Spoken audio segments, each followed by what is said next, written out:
এমবাপ্পের তাণ্ডবে বিধ্বস্ত সুইডেন। ৩-০ গোলে দুর্দান্ত জয়ে শেষ ১৬তে ফ্রান্স।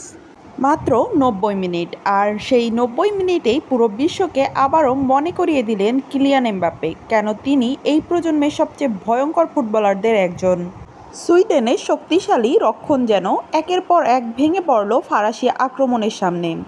২ গোল করে ম্যাচের নায়ক এমবাপ্পে, আর দুর্দান্ত দলীয় পারফরমেন্স ৩-০ গোলের জয় তুলে নিয়ে শেষ ১৬ নিশ্চিত করল ফ্রান্স। কিভাবে এতটা একতরফা হয়ে গেল ম্যাচ? সুইডেন কোথায় ভুল করলো, আর কেন এখন পুরো বিশ্ব আবারও ফ্রান্সকে বিশ্বকাপ জয়ের অন্যতম দাবিদার হিসেবে দেখছেন? চলুন পুরো ম্যাচটি বিশ্লেষণ করি। রেফারির প্রথম বাঁশি বাজতেই বোঝা যাচ্ছিল ফ্রান্স আজ কোনো ঝুঁকি নিতে আসেনি। শুরু থেকেই বলের নিয়ন্ত্রণ নিজেদের কাছে রেখে একের পর এক আক্রমণ তৈরি করতে থাকে তারা।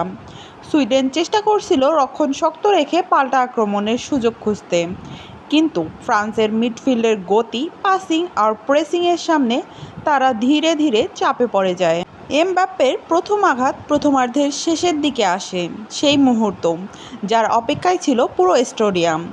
দ্রুত গতির এক আক্রমণে ডিফেন্ডারদের পেছনে দৌড়ে গিয়ে দুর্দান্ত ফিনিশিংয়ে গোল করেন কিলিয়ান এমবাপ্পে। গোলের পর পুরো স্টেডিয়াম যেন বিস্ফোরিত হয় উল্লাসে। ফ্রান্স ১-০ ব্যবধানে এগিয়ে যায়, আর সুইডেনের আত্মবিশ্বাসে বড় ধাক্কা লাগে।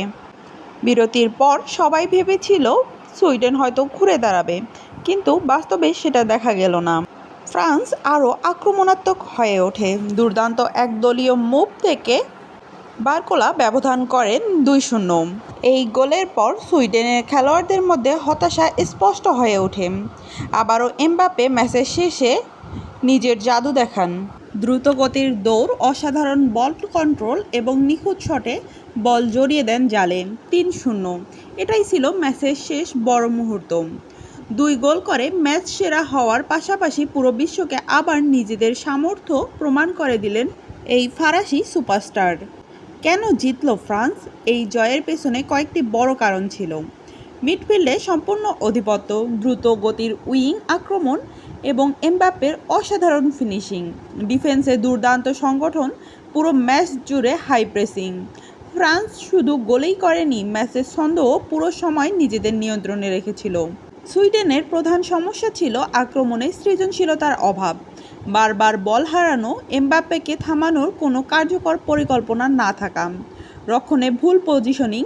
যে কয়টি সুযোগ তারা তৈরি করেছিল সেগুলোও কাজে লাগাতে পারেনি। এই জয়ের ফলে ফ্রান্স আত্মবিশ্বাস নিয়ে নকআউট পর্বে উঠেছে।